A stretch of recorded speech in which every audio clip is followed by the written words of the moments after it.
he talks a lot about how like New World is like basically beat because like all these fucking guys and stuff. But anyway, I'll let him take it away, and then I'll tell you guys what I think. Oh, fine. Wait. Oh no! Pause. Technical difficulties. Turn on. I want to hear it in my headphones, and I want to hear it through Elgato. Is that gonna work? Amazon's new. Boys, technical difficulties. Hold on. Where do you want to hear it? I want to hear it through my headphones. I want to hear it through these headphones. Okay, that should work. And now it's raining.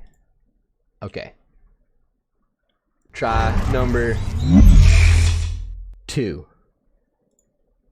New MMORPG New World is only a few days away from release, and after a relatively successful alpha and beta test, players are excited. The gameplay is solid, the crafting is varied, and the community is already forming and cooperating. But I have some concerns. Has the game already been solved? Has the theory crafting already removed any sense of mystery? And why can't you choose your starting zone if you want to start with a friend? Excellent question. Let's discuss. Ladies and gentlemen, welcome. Good-looking motherfucker. Hayes. It's a good-looking New World motherfucker. has already seen an All right, alpha and a beta test, and both were extremely successful. We can say this is a very high-quality game. People are excited to return to the supernatural Spanish conquistador-inspired land of Aeternum and tackle the supernatural entity that dwells there, to do the crafting, to do the PvE, and to do the PvP. But has the excitement, has the adventure, has the spirit of trailblazing already been theory crafted out of the game? Has the sense of adventure been removed before it even began? Before we begin, consider dropping a like on the video or subscribing to the channel for more MMO stuff. Ring the bell for all the future notifications. Looks like Topher Grace. It looks like hot. That's what he looks like. Patreon and British. Twitch who keep the channel going. More on this Call at like the I see end. it. For now, let's begin. New World has been designed, at least aesthetically, around the Age of Discovery, focusing on the Spanish conquistadors. The spirit of the conquistadors was one of exploration and adventure, of trailblazing. Right. Even the name New World invokes images of journeying into the strange, charting the uncharted. Which, now that I think about it, I don't know if there's ever been a game that's actually... Has there ever been a game that's like followed like this, like the Spanish conquistadors and like exploring Mesoamerica or any of that? Like, is there ever? I don't know if it's. I don't know if there's ever been one. Carry on. The game is leaning into the unknown aspect pretty heavily, and yet in the last few days, I've seen the game be completely and thoroughly documented. The Uncharted has been charted before release. If you hop on over to the New World subreddit, you can find infographics, guides, charts, and complete breakdowns of exactly how, to the moment, level up with maximum efficiency. Exactly how many items you'll need to level any given skill. The exact route to take to reach endgame as fast as you can. A game focusing on exploration and... Well, we did it, boys. We did it. Game's over. Jesus Christ. We've got people with fucking PhDs over here just breaking this game down. That's it. The thrill Bag of it up. possibility now has a step-by-step tourist guide. And I think this will affect the start of the game pretty strongly. Now, there is nothing inherently wrong with theory crafting. I enjoy that, and some of my favourite games need theory crafting. You can play Magic the Gathering and work out the best deck. You can play Warhammer 40k and work out the best army. You can play any online game or roleplay game and work out the best combination of weapons and items and skills and equipment. But theory crafting is normally done to achieve a goal, to get from the start to the end as quick as possible, to get from A to B with the least disruption in between. And the gameplay is normally the bit that happens between A and B. In Magic, you're crafting to win as fast as possible. In Warhammer, you're crafting to win as fast as possible. In RPGs, you're crafting to finish the game as fast as possible. In MMORPGs, when you theory craft, you're essentially saying, what is the least amount of time I can play this game for to achieve the maximum amount of gameplay, to get to the end as soon as possible? So, I want to play the game without having to play the game. Oh no, it is. That's like the running theme of his thing. He always has a different mug, and like it seldom has anything. Or like he'll just put ice chips in it, or just random stuff. Dude, you don't like his room? That room is badass, dude. There's all kinds of like limited edition stuff and collectibles. Bro, that's bad fucking ass. The irony being that the game you are efficiently playing through is the game. Are you theory crafting away the content? I've already made a video on Have Guides Ruined MMOs, and I think over the next few days the release of New World will actually really highlight the points I made in that video. The MMORPG is a forever game. It is designed to be played for many years, but they often don't launch with years of content, at least not for the hardcore players. They launch with enough content to sate a casual player, but these charts and graphics aren't for casual players. They are detailed step-by-step guides to blitz through the content. This is like for like end game. I want to be the very best that no one ever was. To catch them is my real test. To train them is my cause. You know what I mean? Possible and get to the end game. And if you do this, I feel you may become somewhat disappointed when you realise the game you rushed through was the bulk of the actual gaming experience. If you enjoy playing efficiently, that's fine, but you must understand if you follow a step-by-step maximum efficiency guide, you are playing the game to consume the content as quickly as possible. So when you later turn around and say, wow, the game has no content, you'll have to realise it does. You just played it in a way to skip most of it. You achieved your goal. You reach the end quickly. Well done. Enjoy having less to do. You played in a way to finish the game as fast as possible.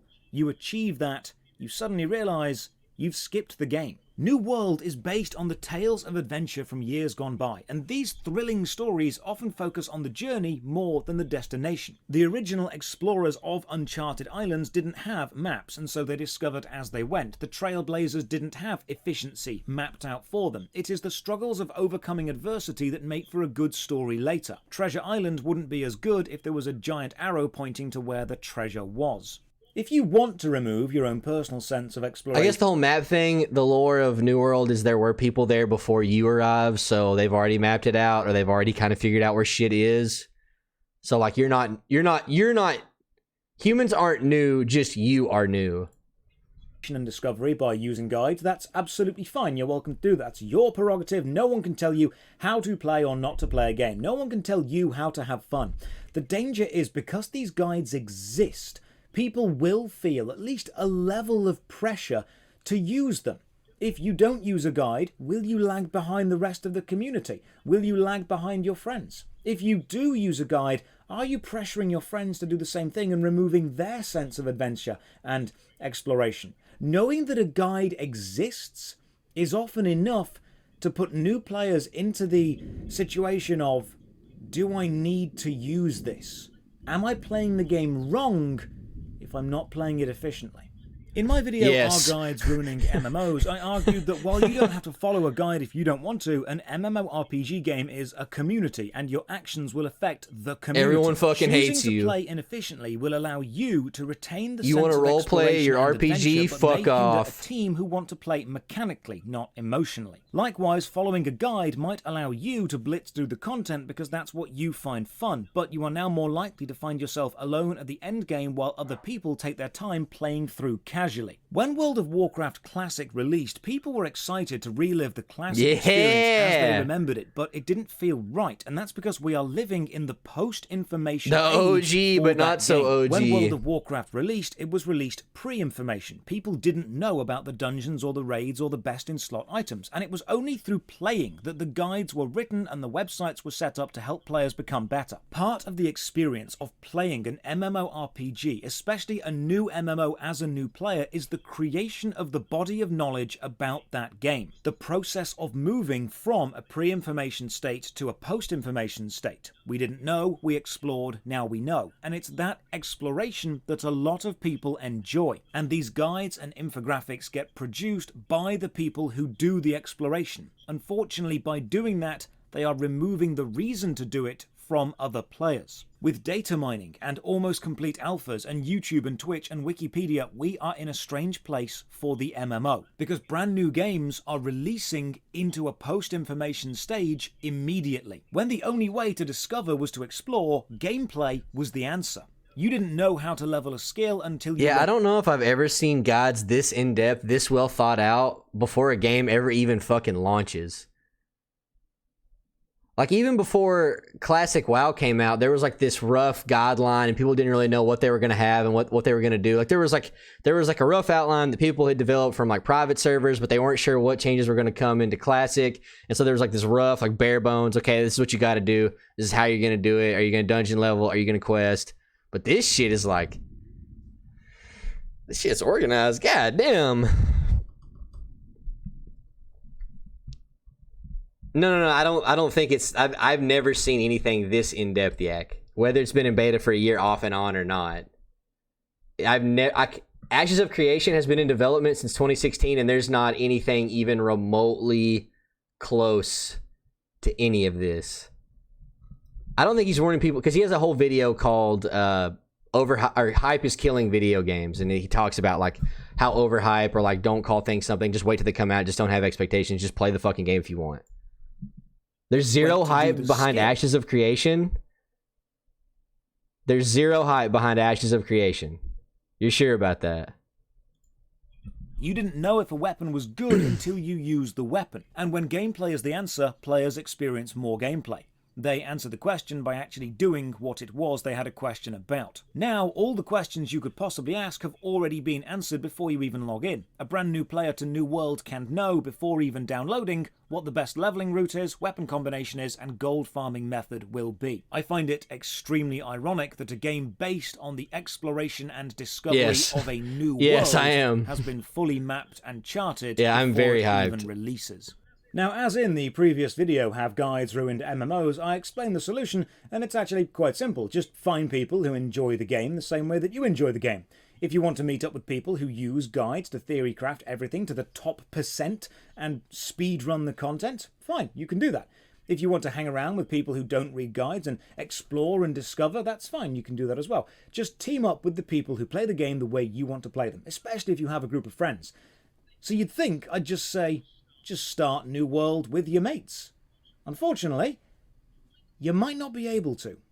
New World will release into a post-information state. The player base won't be forced to explore because everything is already documented. You explore for your own personal enjoyment. This means you can choose to play to a mapped outline or to ignore all the guides and go on your own journey. So from the moment you log in, you'll ideally want your friends around you to adventure together in a way you all enjoy. Well, when you make a character in New World, you don't get to choose where you start. You will be randomly assigned to one of the multiple starting zones. So if you and a friend start playing on the same server on the same day at the same time, you may spawn in on different sides of the map. And walking to the other side will not only take a long time, it also means crossing dangerous areas with aggressive enemies and likely dying. This is an extremely questionable starting mechanic. MMORPGs are designed to be played together, and the opening... Like, for example, whenever I spawned in the northmost spawn, but whenever Al-Qadim wanted to play, he spawned in the southernmost spawn. So granted, I was, high enough level where I just ran down there and hung out with him, but on fresh launch, if you and your buddies are spawning in 4 different zones, it's like, well, good luck hanging out. We'll see you guys later. A game is where you can make or break your player count. Players decide if they like a game within minutes, up to an hour or 2 if you're lucky. Having a system where friends or a friendship group cannot start their adventure together in an easy way is going to put so many people off, especially people new to the genre who only bought the game so they can adventure together with friends. Now, I know there are people who will be shouting and commenting, just level up a bit and you can walk to meet your friend. And yes, I know, but I'm thinking about the average gamer or a new MMORPG player.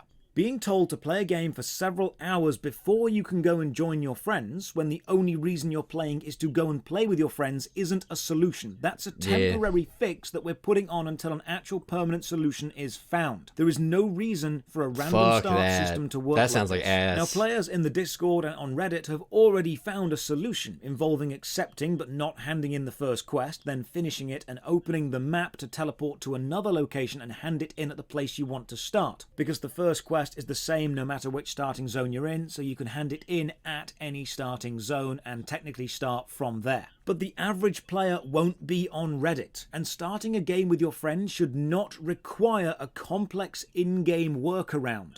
Now, I understand there are temporary solutions and fixes to this issue, but for the average gamer, you don't have time to tell them a fix. You can't trust they'll read a Reddit thread. No. You can't say, oh, just play for 2 or 3 hours, because the average casual gamer is going to give you an hour at most and then leave. Every single moment of your gaming experience, from seeing the advert to downloading the game to signing up for an account to logging in for the first time, needs to be smooth, because every single road bump along that way will lose you players. It is remarkably hard to give Final Fantasy XIV I think it's just a money. fucking sock. And we've explained before that FF14 are it's got the losing PlayStation symbol on players it. because of that road bump in the process. If you log into a game and you can't go and meet your friends straight away, that is a small minor road bump. It might not affect you, but I guarantee it's going to affect someone. The more road bumps, the more hiccups a player base faces along the way, from purchasing to playing to teaming up and enjoying the content with their friends, the more people you are going to lose. If you want to capture the spirit I would be of fucking exploration, pissed. which is I will what be New World fucking is pissed. all about, Because it's going to make happen. it possible for friends and family to meet up in the game immediately. Let them form parties and form guilds immediately. Let them adventure together from the very first minute of logging in. Because if you do that, people will be much more likely to stick around. Personally, I think New World is going to launch with 2 very different feelings. One of newness and exploration and discovery felt by the casual players picking up the game from seeing the adverts and wanting an adventure, and the other of charted completion and efficiently mapped out gameplay held by those already reading up on tactics and strategies with a planned out route. I can see both these feelings clashing in the player base, finding it difficult to mix together in the game world. The best way to reconcile this is to have players start with similar players, but the randomized start isn't adding to the fun. It's just keeping friends away from starting together, and it will not go down well with a more casual player base. But what do you think? Let me know how you feel. If you start, what you like put out like a survey, like, hey, if you want to be like a hardcore min-maxer, then you start here, but if you don't, then you start over here. That would be really bad, because this game is territory based. So then, like, if one faction, if a bunch of hardcore players pick one faction, then they just monopolize the whole world before the average Joe can even play. That would be hell on earth. Which is, I mean, that's gonna happen regardless, but that would be even worse. That would be shitty. About New World launching in a post-information age, and whether the randomized start is a good thing. Comment down below. Thank you for watching. Another massive thank you to the Patreon supporters and Twitch subs for keeping the channel going. You can support from only £1 a month. Check the video description for links to the Patreon, Twitch, Twitter, Discord, and my new second channel, Josh Strife Plays, where I'll be replaying classic games voted on by you. And as always, have a great day. So yeah, like you're saying, the stories are going to require you to be alone. I think it fits the narrative. I think it fits what the lore is going for. But I think the fact that you are separated is gonna fucking piss a lot of people off, because at that point, if you're new, you don't know anything about the game other than maybe you watched a YouTube, or maybe you didn't watch anything. You just heard your buddies talking about it. And you're like, yeah, sure, I'll check it out.